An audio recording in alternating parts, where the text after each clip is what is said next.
Hegseth, well, since he started, he's continuing to block minorities from getting advanced rank in the U.S. military. Put it up full mass. We got an update. Defense Secretary Pete Hegseth has taken steps to block or delay promotions for more than a dozen Black and female senior officers across all 4 branches of the U.S. military, some of whom are seen as having been targeted because of their race, their gender or perceived affiliation with Biden administration policies or officials, according to 9 U.S. officials familiar with the process. I want to remind everybody that it was Hegseth and Trump acolytes who said that they were taking politics out of the military. But they're doing the exact opposite. They are literally infusing the military and military decisions with a completely political agenda. So much so that career military high-ranking officials are being denied positions because of the perceived politics or affiliation of the officer.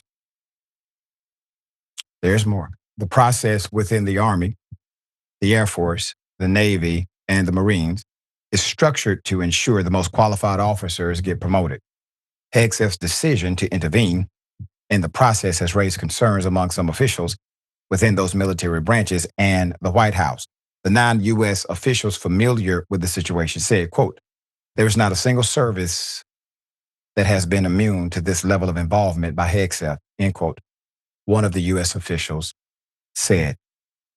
Now, I want to remind everyone, Hegseth is a tool. He's taking orders from Trump.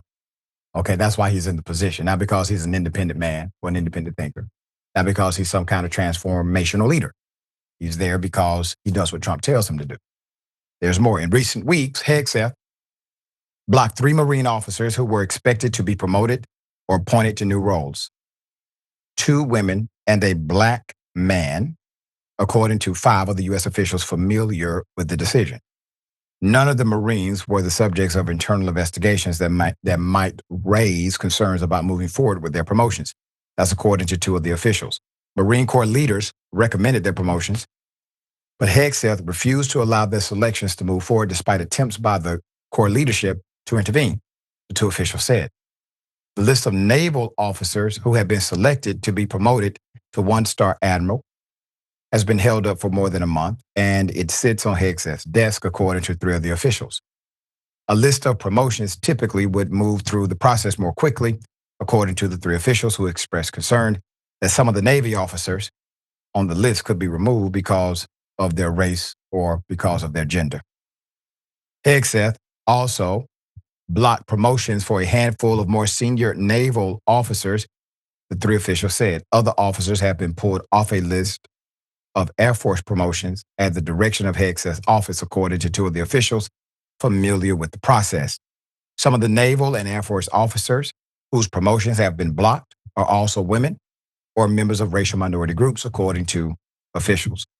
The New York Times first reported Hegseth was blocking promotions for female or minority officers in the Army, according to Defense Department data back from 2024. The most recent available, 80% of active duty members of the military are male. Overall, 67% are white, 18% are Black. Roughly 80% of active duty officers are male. Overall, 74% of officers are white. Only 9% of officers are Black. Hegseth, who declared an end to, quote, woke culture at the Defense Department last year, has criticized DEI initiatives adopted by the Biden administration, as has President Donald Trump. Hegseth also has publicly accused the military of awarding promotions based on diversity rather than merit. Not all promotions for officers who are women or members of racial minority groups have been blocked or delayed during his tenure as secretary. 4 of the U.S. officials familiar with the process said. Before I go to the spokesperson, I want to remind everybody that typically the head of the Defense Department does not get involved in blocking these promotions. Why? Because the commander in charge of that particular officer or officers group is the one who makes the recommendation. These are trusted individuals, day-to-day operators on the ground who work with career professionals in the US military. Now, I'm anti-war, completely anti-war. War is never required. It is an improper framework to provide you with a scenario that makes you believe that somehow war is required, and it is not. This, in the military, is indicative of what's happening throughout the entire administration. That's it. Some believed that honor in the military, or at least among those who call themselves soldiers, would last beyond the bigotry, but it does not when the people in charge are bigoted. Hegseth is in charge. All right, the chief Pentagon spokesman, you got Sean Parnell said Friday, quote, "This story is full of fake news," there we go, "from anonymous sources who have no idea what they're talking about and are far removed from actual decision makers within the Pentagon. Under Secretary Hegseth, military promotions are given to those who have earned them. Meritocracy, which reigns in this department, is apolitical and unbiased." Meanwhile, Hegseth just forced the Army Chief of Staff into retirement. Here it is. Defense Secretary Pete Hegseth has fired Army Chief of Staff General Randy George, 2 other top generals, the latest of more than a dozen generals and admirals removed over the last year. Chief Global Affairs anchor Martha Raddatz has the story. Good morning, Martha. Good morning, George. Pete Hegseth has fired many senior officers since becoming secretary, but these firings, including the Chief of Staff of the Army, come in the middle of a war where thousands of Army troops have been dispatched to the Middle East.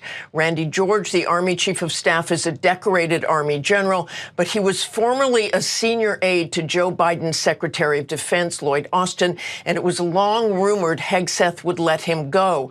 Hegseth made it official with a statement saying Randy George will be retiring effective immediately. In addition, Hegseth asked the general in charge of the Chaplain Corps, William Green, and 4-star General David Hodney, who has had a long and exemplary career in the military, leaving many of those he mentored in shock this morning. Hegseth has fired more than a dozen generals and admirals since he took over as secretary, including the chairman of the Joint Chiefs, General C.Q. Brown.